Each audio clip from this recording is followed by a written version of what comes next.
আসসালামু আলাইকুম। তো সবাই আগের ভিডিওতে দেখেছেন যে বিটগেটে কীভাবে অথেন্টিকেটরটা রিকভার করা হয়। তো এখন নিয়মটা একটু চেঞ্জ হয়ে গেছে, আগের নিয়ম নাই। তো মাঝে মাঝে এখন এই নতুন নিয়মটাই সবার শো করতেছে, তো তার জন্য অনেকেরই কাজ হচ্ছে না। তো আজকে চলে আসলাম নতুন করে কীভাবে এটা রিকভার করা যায় এটার ব্যাপারে।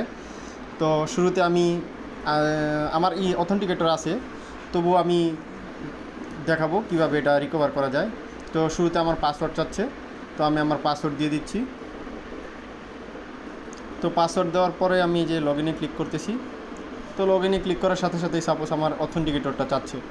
তো এখন আমার অথেন্টিকেটরটা নাই, তো আমি কি করব, ভেরিফিকেশন মেথড আনঅ্যাভেলেবেল এই অপশনটাতে ক্লিক করব। ঠিক আছে, তারপর ওকে আসবে। ওকে আসার পরে আপনার হচ্ছে দেখেন কোন ভেরিফিকেশন মেথডটা আপনার নেই। তো আপনার ইমেল নেই বা ফোন নাম্বার নেই, না হচ্ছে আপনার গুগল ভেরিফিকেশন নেই। তো আমি গুগল ভেরিফিকেশন নেই, এখানে সিলেক্ট করে কনফার্মে ক্লিক করলাম। ক্লিক করার সাথে সাথে আমার জিমেলে একটা ভেরিফিকেশন কোড পাঠাবে এবং মোবাইল নাম্বারে একটা ভেরিফিকেশন কোড। তো আমি আমার মোবাইল ভেরিফিকেশন কোড এবং হচ্ছে জিমেলের যে ভেরিফিকেশন কোড, এই দুইটি বসিয়ে দিয়েছি। বসিয়ে দেওয়ার পরে আমি কনফার্মে ক্লিক করলাম। ক্লিক করার পরে আপনাদের সবার কাছে এটা চাবে যে হোয়ার আর ইউ ইন। তো আমি বাংলাদেশ থেকে, যে দেশ থেকে সেটা দিয়ে দিবে। তো আপনি কোন ডিভাইসটা ইউজ করতেছেন, আমি যেহেতু মোবাইল, তাই মোবাইল সিলেক্ট করে দিলাম, কন্টিনিউ দিলাম। দেওয়ার পরে যে আপনার যেই কারেন্টলি যে বিটগেট অ্যাকাউন্ট আছে সেটার ভিতরে আপনার কোন কোন কয়েনগুলো রয়েছে, বা আপনি কোন কোন কয়েনগুলো দিয়ে ট্রেডিং করেছিলেন কোনো সময়, স্পট ট্রেড হোক বা ফিচার হোক। ঠিক আছে, তো সাপোজ আমি দিয়ে দিলাম ইউএসডিটি, তারপর দিলাম বা আপনার ডক্স, এগুলো দিয়ে দিলাম। ঠিক আছে, তো দেওয়ার পরে এখানে আবার চাচ্ছে যে ফিচারে আমি কি কি দিয়েছি। তো ইউএসডিটি, ট্রাম্প, এগুলো দিয়ে আমি ট্রেড করেছিলাম। তো আপনি কোন ট্রেড করেছিলেন, ফিচার নাকি হচ্ছে স্পট? তো আমি যেহেতু দুইটাই করেছিলাম, ফিচার এবং স্পট, সেক্ষেত্রে আমি দুইটাই দিচ্ছি। আর আপনারা যদি কোনো ট্রেডই করে না থাকেন সেক্ষেত্রে নান অপশনটা সিলেক্ট করবেন। তো কন্টিনিউ ক্লিক করে দিচ্ছি। দেওয়ার পরে এখানে হচ্ছে মেইন যে বিষয়টা সেটা হচ্ছে এইখানে। তো এখানে হচ্ছে আপনার আপলোড ইওর আইডেন্টিটি ডকুমেন্ট। আপনার যেই এনআইডি কার্ড দিয়ে বিটগেট অ্যাকাউন্টটা কেওয়াইসি ভেরিফাই করেছেন, সেই এনআইডি কার্ডের ফ্রন্ট পেজ এবং ব্যাক পেজের দুইটা ছবি লাগবে। ঠিক আছে, এই হলো প্রথম যে দুইটা ছবি, প্রথমটা ফ্রন্ট পেজ এবং দ্বিতীয়টা হচ্ছে ব্যাক পেজ।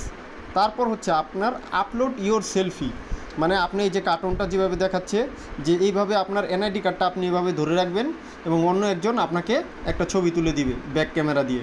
তো এইভাবে আপনার চেহারাটা এবং আইডি কার্ডটা যাতে সুন্দরভাবে দেখা যায় আলোতে, এরকমভাবে একটা সুন্দর করে ছবি তুলে এখানে আপলোড করবেন।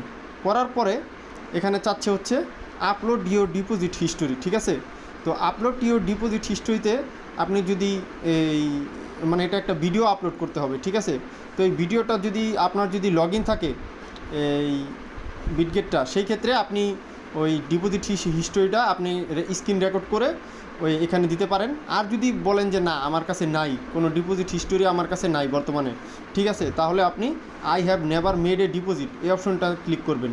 তো আমার যেহেতু আছে, তাও আমার কোনো, সাপোজ আমি ভাবতেছি যে এটা আমি রেকর্ড করে রাখি নাই, সেই কারণে আমি আই নেভার মেড এ ডিপোজিটে ক্লিক করলাম। করার পরে কন্টিনিউ অপশনে ক্লিক করলেই আপনার হচ্ছে বাকি যে স্টেপটা সেটা চলে আসবে। তো আমি এটা আবার দেখেছি ভিডিওটা পজ করে। তো দেখতে পাচ্ছেন এই যে যেইভাবে আমি দেখাচ্ছি, এই যে আমারটা সুন্দর মতো যেভাবে ছবিটা তুলেছি, এভাবে আপনারা সেম টু সেম আমার মতো এইভাবে আপলোড করবেন। করার পরে কন্টিনিউতে ক্লিক করবেন, রিকোয়েস্ট সাবমিটেড। ঠিক আছে, আপনার রিকোয়েস্টটা সাবমিট হয়ে গেছে, ব্যাক টু হোম। তো হোমে চলে আসলাম। আসার পরে আমি প্রোফাইলে গেলাম, যাওয়ার পরে গেট স্টার্টে দিলাম। যখন আমি লগ ইন করবো নেক্সট টাইম, ঠিক আছে, তো আমাকে একটা ইমেল পাঠাবে 24 ঘন্টার ভিতরে। তো ইমেলটা পাঠানোর পরেই হচ্ছে গিয়া আমি নতুন করে আবার লগ ইন করলে এই গুগল অথেন্টিকেটরটা অটোমেটিক আনবাইন্ড হয়ে যাবে। তো সেটার জন্য আমি ভিডিওটা পজ করে দিলাম। 24 ঘন্টার ভিতরে আবার যখন আমারটা চালু হবে, আনবাইন্ড হবে অটোমেটিক, তখন আমি আবার ভিডিওটা রেকর্ড করা শুরু করব। ঠিক আছে, তো এখন আমার অ্যাকাউন্টটা আনবাইন্ড হয়ে গেছে। তো আনবাইন্ড যাওয়ার পরে কিভাবে আমি লগ ইন করবো দেখেন।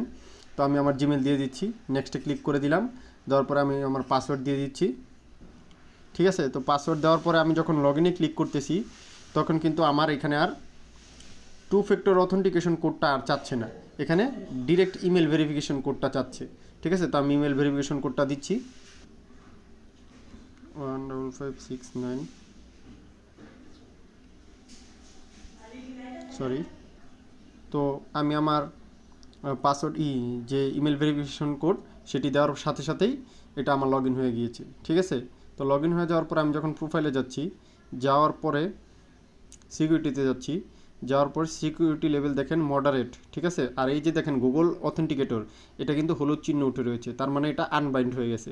এখন আমি যদি এখানে ক্লিক করি, তো নেক্সটে ক্লিক করার পরেই দেখবেন এই যে এখানে গুগল অথেন্টিকেটর অ্যাড করতে বলতেছে, এই যে নতুন করে সেট আপ করতে বলতেছে।